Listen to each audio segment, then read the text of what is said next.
Yang terhormat Ibu PLT Kepala Sekolah SMA Negeri 1 Melongo, yang terhormat Bapak Ibu Guru beserta staf karyawan SMA Negeri 1 Melongo, dan yang saya cintai dan saya banggakan siswa-siswi SMA Negeri 1 Melongo.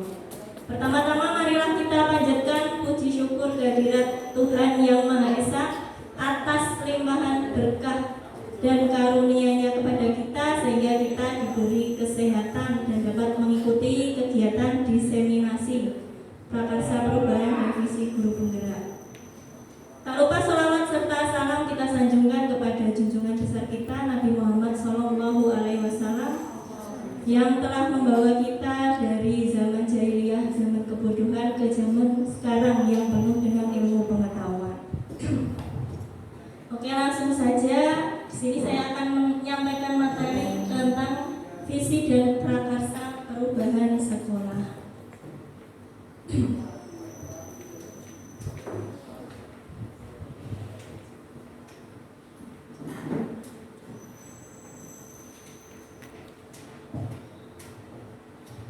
Kita semua mengenal sumpah palapa dari Gajah Mada. Nah, lewat sejarah kita belajar bagaimana kemudian visi Gajah Mada diartikulasikan sebagai sumpah tersebut menggerakkan kerajaan Majapahit menjadi kerajaan besar Nusantara. Visi pribadi beliau begitu kuat dipercaya hingga didukung oleh warga dan kerajaannya. Visi itu menguatkan hatinya, menggerakkan hati semua orang dan mempersatukan gerak bersama dalam pencapaiannya. Nah, visi Gajah Mada adalah Mahapati, bukan raja dari kerajaan Majapahit saat itu. Kisah Gajah Mada itu dapat kita tarik ke dalam konteks guru dan sekolahnya. Guru memang bukan kepala sekolah, namun jika visi seorang guru memiliki makna yang kuat, maka visi tersebut berpeluang menghubungkan hati lebih banyak pihak, kemudian mengundang upaya kolaboratif demi mewujudkannya. Visi seorang guru harus dapat diamini semua pihak karena sangat jelas keberpihakannya kepada murid. Nah, di sini saya akan membacakan puisi dari Insinyur Soekarno. Ini adalah visi Insinyur Soekarno. Insinyur Soekarno adalah presiden pertama kita. Aku melihat Indonesia. Jikalau aku berdiri di pantai Ngeliep, aku mendengar lautan Hindia bergelora membanting di pantai Ngeliep itu. Aku mendengar lagu Sajak Indonesia. Jikalau aku melihat sawah-sawah yang menguning menghijau, aku tidak lagi melihat batang-batang padi yang menguning menghijau. Aku melihat Indonesia.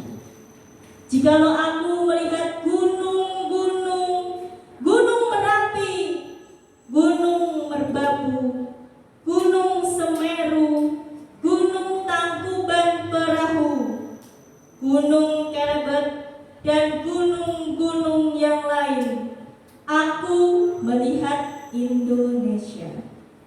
Jikalau aku mendengarkan lagu-lagu yang merdu dari Batak, bukan lagi lagu Batak yang kudengarkan, aku mendengar Indonesia.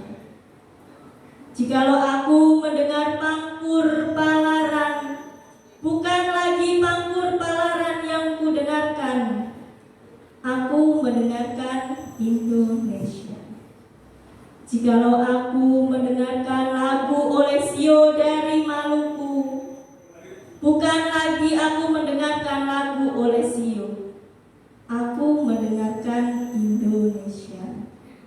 Jikalau aku mendengarkan burung perkutut menyanyi di pohon ditiup angin yang sepoi-sepoi, bukan lagi aku mendengarkan burung perkutut, aku mendengarkan Indonesia. Jikalau aku menghirup udara ini,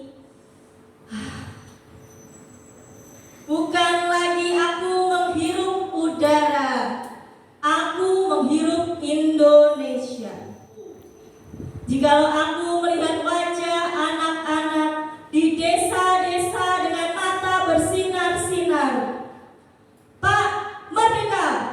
Pak Merdeka! Pak Merdeka! Aku bukan lagi melihat mata manusia. Aku melihat Indonesia. Terima kasih.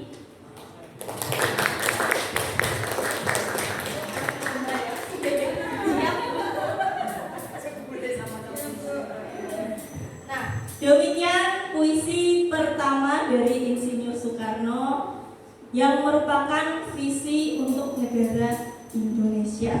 Nah, bagaimana perasaan Bapak Ibu setelah saya membacakan puisi? Apa yang bergetar dari dalam Bapak Ibu dan siswa-siswi? Boleh menyampaikan pendapatnya? Ini ada mic-nya, monggo. Ini yang dari siswa, monggo.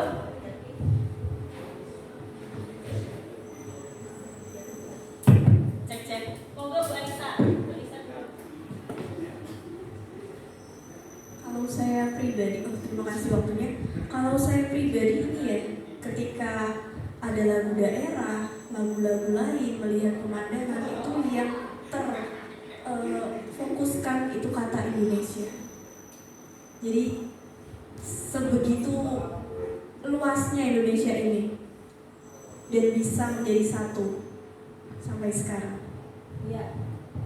Terima kasih Bu Anissa. Ya, jadi betapa banyak kebudayaan, kemudian sumber daya yang kita miliki ya, itu milik kita Indonesia, seperti itu.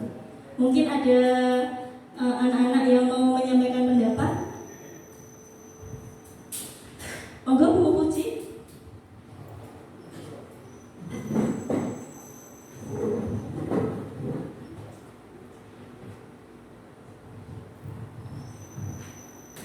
Terima kasih atas waktunya.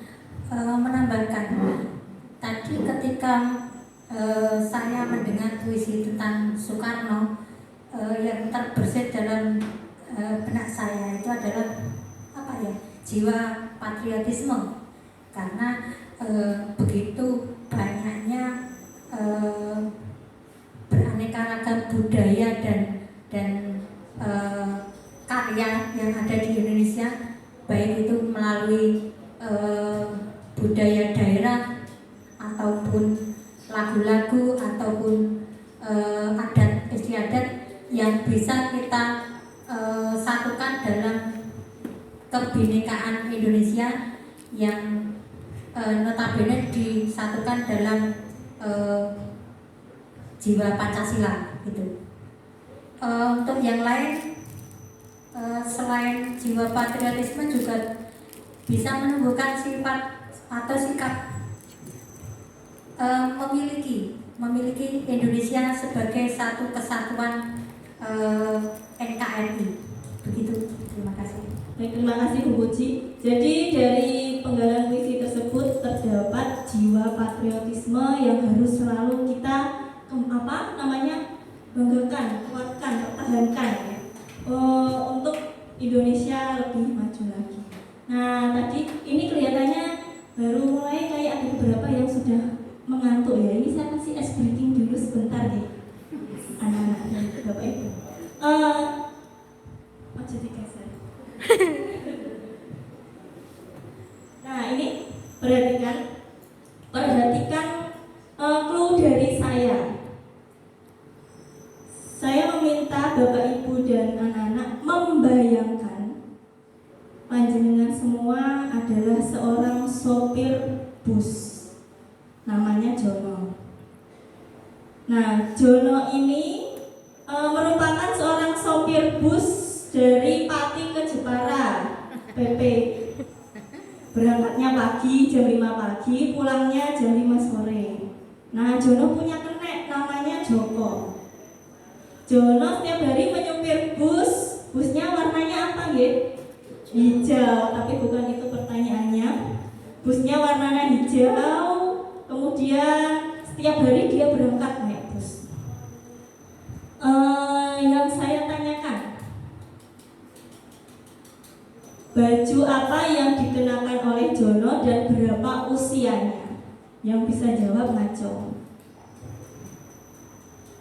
Baju apa yang dikenakan oleh Jono saat menyupir bus saat itu dan berapa usianya? Agak mikir. Monggo sing saged mikir ngacem. Boleh menebak-nebak. Bajunya warna biru, usianya lebih dari 17 tahun karena ya dia harus punya SIM. Kurang tepat gitu. Yang lain mungkin? Biru dongker. Bu Ana, biru dongker, usianya berapa? Sekitar 30-an. Kurang tepat. Mungkin ada yang bisa menjawab lagi. Bu Puji abu-abu, usianya berapa? Usianya 40 tahun. Ketuan ya Bu? Setiap hari. Ayo, monggo.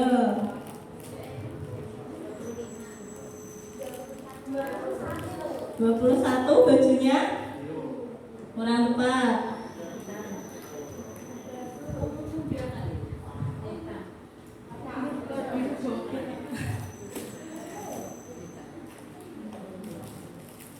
Bon, tip.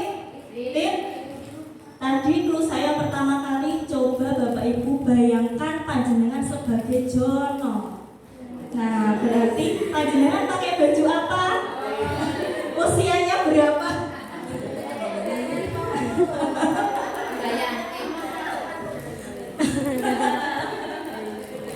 Pakai res Ibu. Res kali jawab.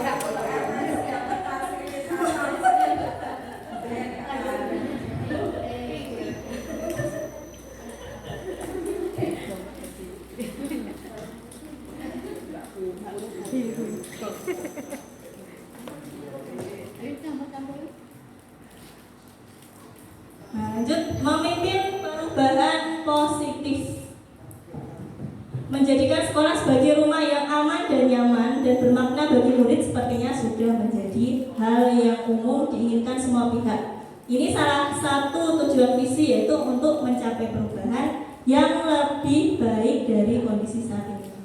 Visi membantu kita untuk melihat kondisi saat ini sebagai garis start dan membayangkan garis finish. Seperti apa yang ingin dicapai?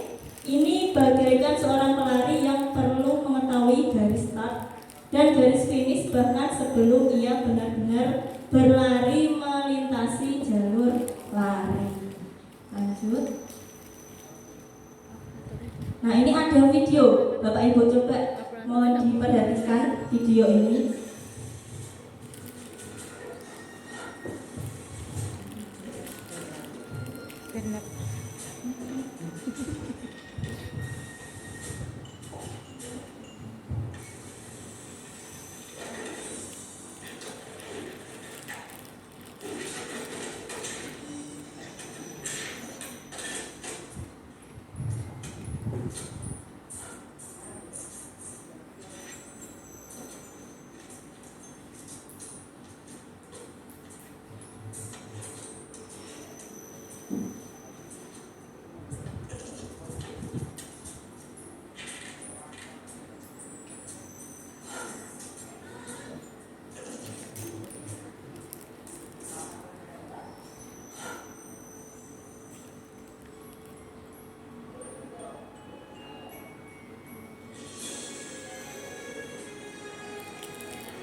Nah,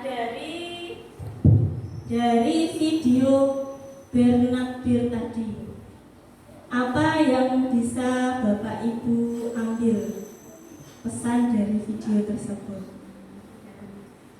Monggo. Bu Tati kayaknya pengen bicara. Monggo Bu, niki mic-nya Bu. Oh, sudah keras. Ya, monggo Bu. Melihat cara sekilas dari video yang baru saja dilihat itu menggambarkan bahwa dalam mencapai sesuatu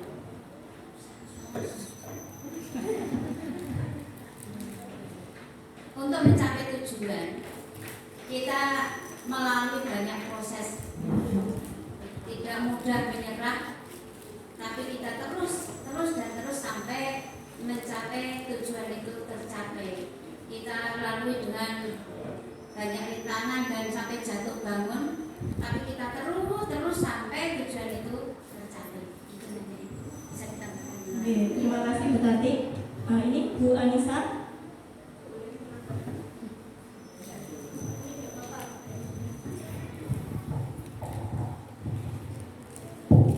Terima kasih.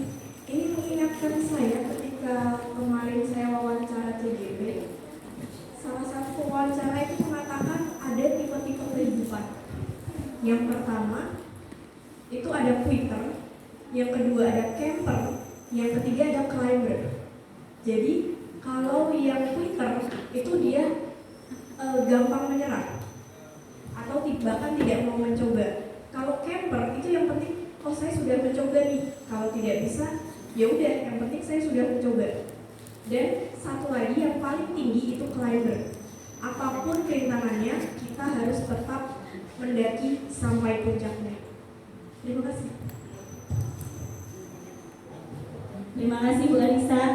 Jadi tadi menurut Bu Tati, jika kita ingin mencapai sesuatu, kita harus berjuang melalui rintangan yang begitu dahsyat seperti itu, seperti tadi video tadi. Nah, jadi kemudian menurut Bu Anissa, dalam menghadapi tantangan kita punya 3 langkah ya, quitter, caper, dan climber.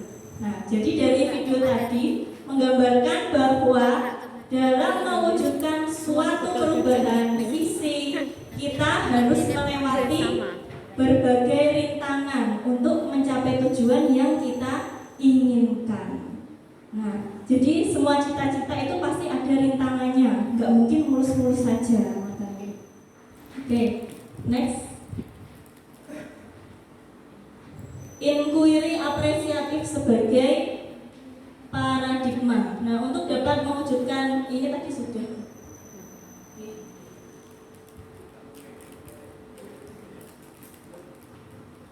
Nah, ini inquiry apresiatif sebagai paradigma. Ini disebut inquiry IA, dikenal sebagai pendekatan manajemen perubahan yang kolaboratif dan berbasis kekuatan. Konsep IA ini pertama kali dikembangkan oleh David Copperrider. Kita akan memaknai pendekatan IA sebagai alat olahraga untuk kita berlari mencapai garis finish kita, yaitu visi yang kita impikan. IA menggunakan prinsip utama psikologi positif dan pendidikan positif. Pendekatan IA percaya bahwa setiap orang memiliki inti positif yang dapat memberikan kontribusi pada keberhasilan. Inti positif ini merupakan potensi dan aset organisasi. Dengan demikian, dalam implementasinya, IA dimulai dengan menggali hal-hal positif, keberhasilan yang telah dicapai dan kekuatan yang dimiliki organisasi sebelum organisasi menampak pada tahap selanjutnya. Seperti itu, lanjut. Nah, ini ada video lagi Bapak Ibu, mohon diperhatikan. Ini banyak nonton video ya biar gak ngantuk.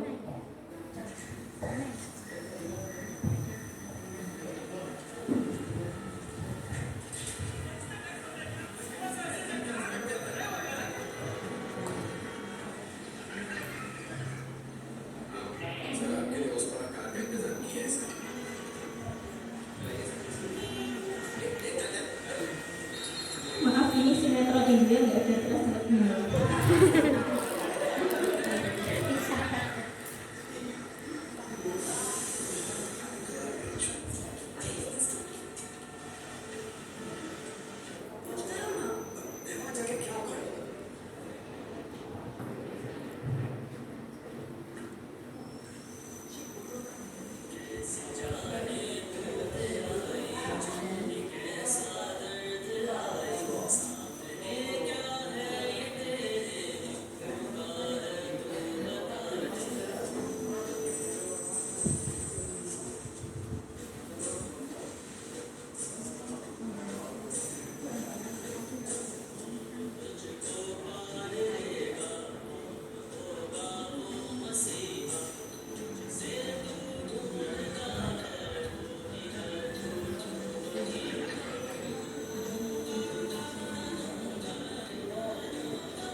Namun Bapak Ibu, ada yang ingin memberikan tanggapan dari video tadi? Mungkin dari siswa-siswi dulu, dari tadi diam saja, jangan malu-malu, ayo. Fatir, Citra, ayo Citra.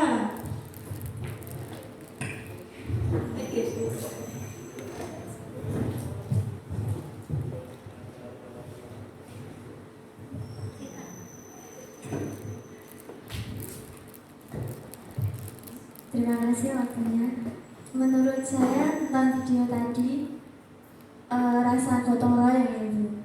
Soalnya kalau tadi anak kecil sendiri pasti tidak akan bisa. Nah, dengan yang lain ikut mengangkat tadi pohon yang tumbang, itu bisa terangkat dan jalannya bisa berjalan lagi dengan lancar. Jadi intinya itu gotong royong. Terima kasih. Iya, terima kasih Citra. Mungkin dari ibu-ibu ada yang ingin memberikan pendapat, Bu Ova.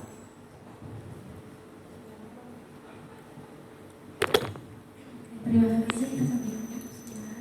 Dari video tadi sebenarnya ini adalah memulai suatu kebaikan saya melihatnya.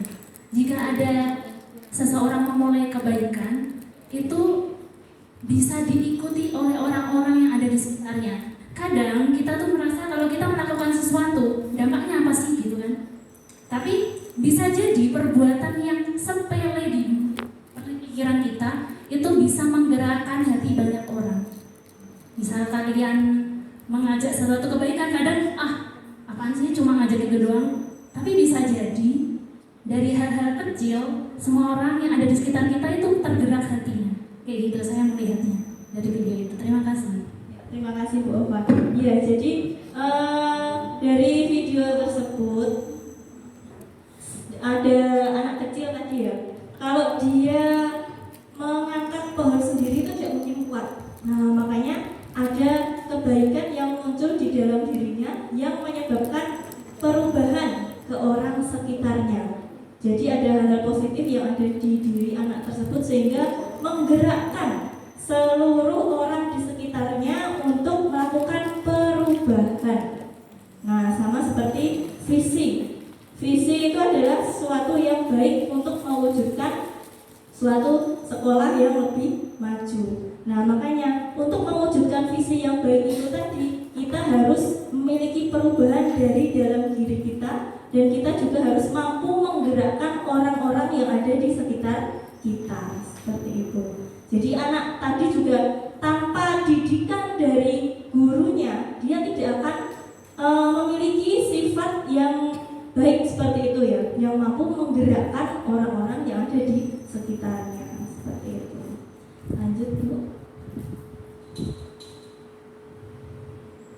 Nah, ini mewujudkan prakarsa perubahan melalui kalimat rumpang. Di sini ada 5 kalimat rumpang. Kalimat rumpang itu apa sih Bapak Ibu? Kalimat yang rumpang, bolong-bolong. Nah, jadi saya meminta Bapak Ibu untuk menuliskan atau melanjutkan kalimat-kalimat rumpang yang tertulis di atas. Yang pertama misalnya, saya memimpikan murid-murid yang apa? Misalnya yang pintar, cerdas, kreatif, seperti itu. Ini saya kasih sticky note, mangke Bapak Ibu menempelkan di depan sesuai dengan judulnya.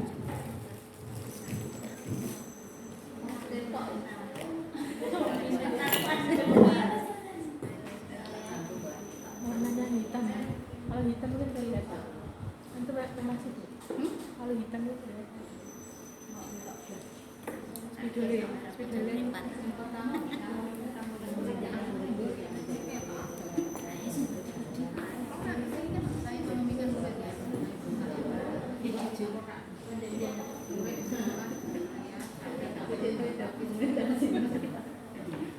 Dulu yang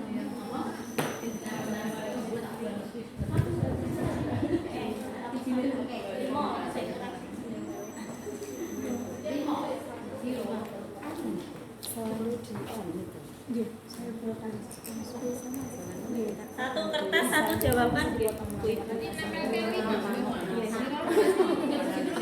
Bisa dipisah, soalnya nggak usah ditulis. Satu jawaban. Satu kertas, satu jawaban. Ada 5 apa 6 ya? 5 Bu. 5. Yakin Bu 5. Saya memimpikan adanya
ya.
Bapak Ibu, monggo ada yang mau berpendapat mengenai tulisan dari Bapak Ibu. Ini ada Bu Silvi. Silakan Bu Silvi menyampaikan pendapat dari Bu Silvi. Baik, terima kasih waktunya. Untuk jawaban saya dari nomor 1, saya memimpikan murid-murid yang ini jawabannya dari hati ya, rajin dan sopan, rajin dan sopan. Kemudian yang kedua, saya percaya bahwa murid adalah aset bangsa, gitu aja Bu. Kemudian yang ketiga, murid di sekolah saya sadar betul bahwa dirinya itu belajar dan dididik untuk menjadi insan yang kompeten dan berakhlak mulia. Sadar ya? Oh ya, sadar. Kemudian nomor 4, saya dan guru lain di sekolah saya yakin untuk dapat mendidik siswa menjadi insan yang berkompeten dan berakhlak mulia. Yang kelima,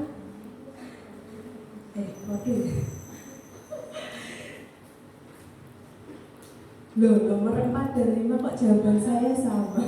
Tidak apa-apa. Saya dan guru lain di sekolah saya paham bahwa siswa itu dapat menjadi insan yang berkompeten dan berakhlak mulia.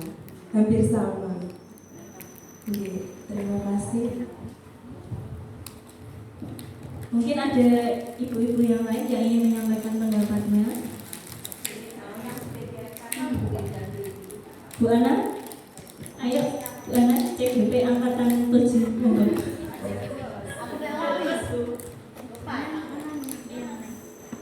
Tak baca di situ ya? Oke, monggo maju Bu.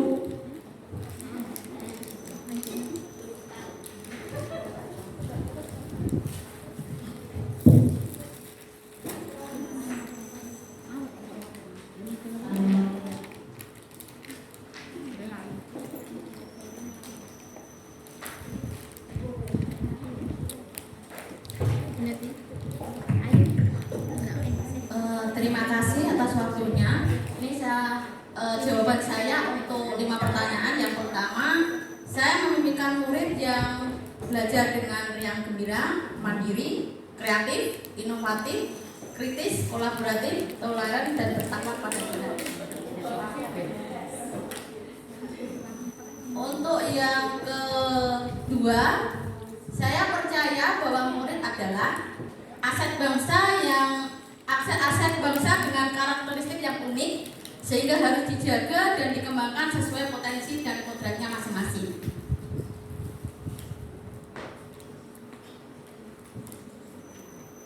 Yang ketiga, murid di sekolah saya sadar betul bahwa dirinya belajar dan dididik untuk menjadi insan yang kompeten, berakhlak mulia, cerdas, dan memiliki keterampilan agar siap hidup secara mandiri.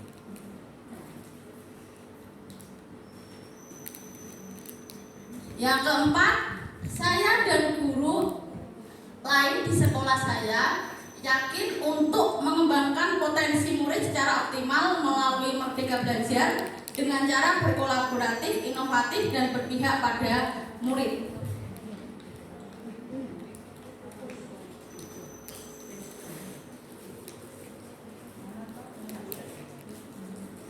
Yang terakhir, saya dan guru lain di sekolah saya sadar betul itu, ya, paham. Untuk mewujudkan Merdeka Belajar, guru harus bergerak dan menggerakkan komunitas belajar yang dijiwai oleh nilai mandiri, inovatif, reflektif, kolaboratif, dan berpihak pada murid. Baik, terima kasih Bu Ana. Kemudian ini dari siswa, ayo ditempel dulu, nanti dibaca. Ayo ditempel, sudah. Ayo Fatir, ditempel terus dibaca, ayo. Gak apa-apa, gak usah malu-malu.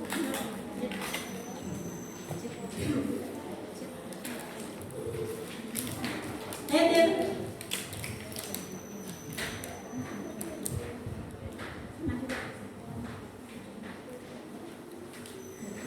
Sudah siapa? Fitra? Alvis? Ayo Cep, tempel Cep.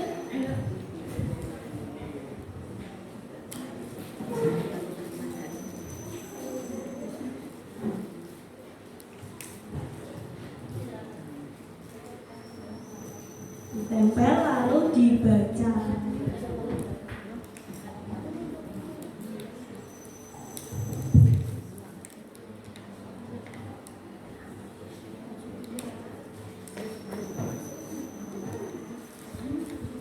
Yang pertama, saya memimpikan saya yang disiplin, berprestasi, dan kreatif. Yang kedua, saya percaya bahwa saya suatu saat nanti bisa menjadi seseorang yang berguna bagi nusa dan bangsa. Yang ketiga, saya di sekolah sadar betul bahwa kurangnya literasi dan masih perlu banyak belajar. Selanjutnya, saya dan Bapak Ibu guru di yakin dapat menciptakan cita-cita siswa dan mewujudkannya di sekolah Smart Sago. Yang terakhir, saya dan Bapak Ibu guru di sekolah saya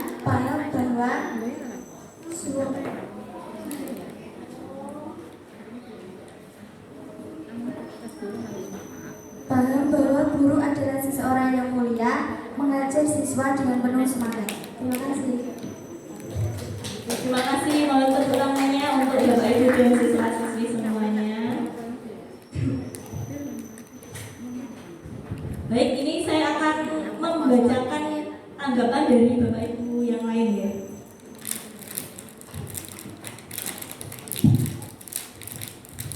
Yang pertama, saya memiliki murid-murid yang ini ada cerdas, kreatif, unggul, tahu tujuan hidupnya, bertanggung jawab, berakhlak mulia, rajin, sopan, berkarakter, menghargai sesama, berprestasi, disiplin.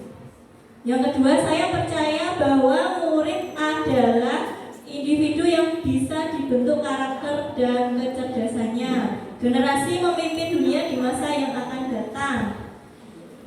Investasi bangsa, aset masa depan.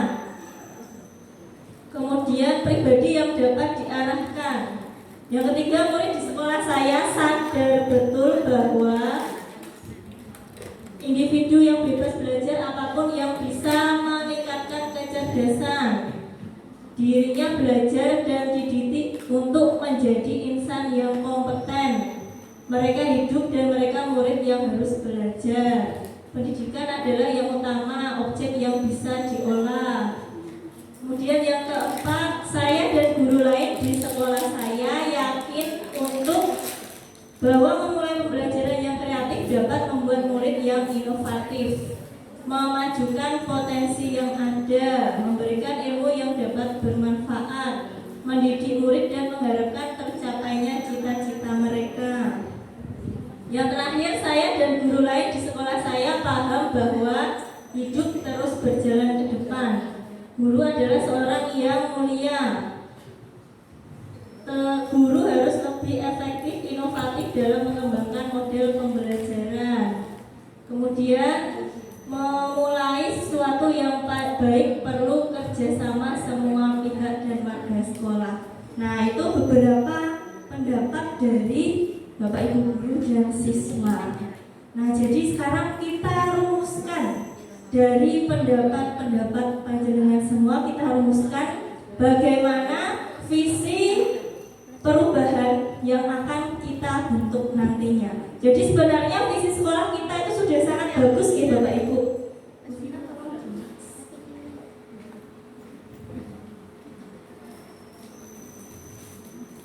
Nah, ini visi SMA Negeri 1 Mlonggo, yaitu terwujudnya pribadi yang cerdas,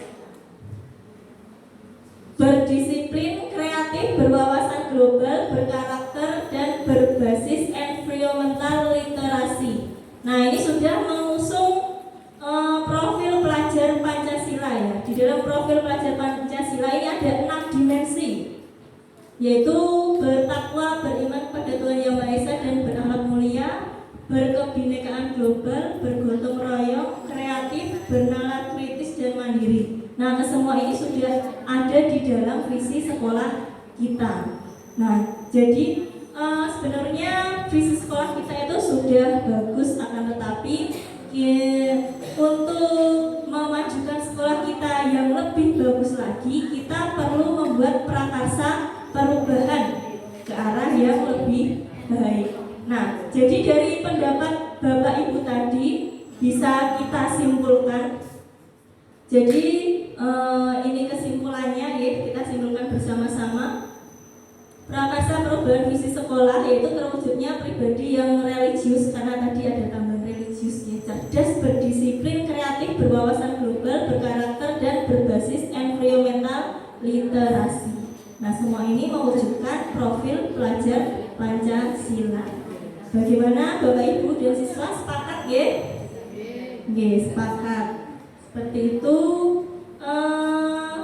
Jadi prakarsa perubahan visi sekolah sekarang sudah kita satukan, kita tentukan. Untuk itu terima kasih. kerjasama Bapak Ibu semua. Demikian dari saya. Wassalamualaikum warahmatullahi wabarakatuh. Waalaikumsalam warahmatullahi wabarakatuh.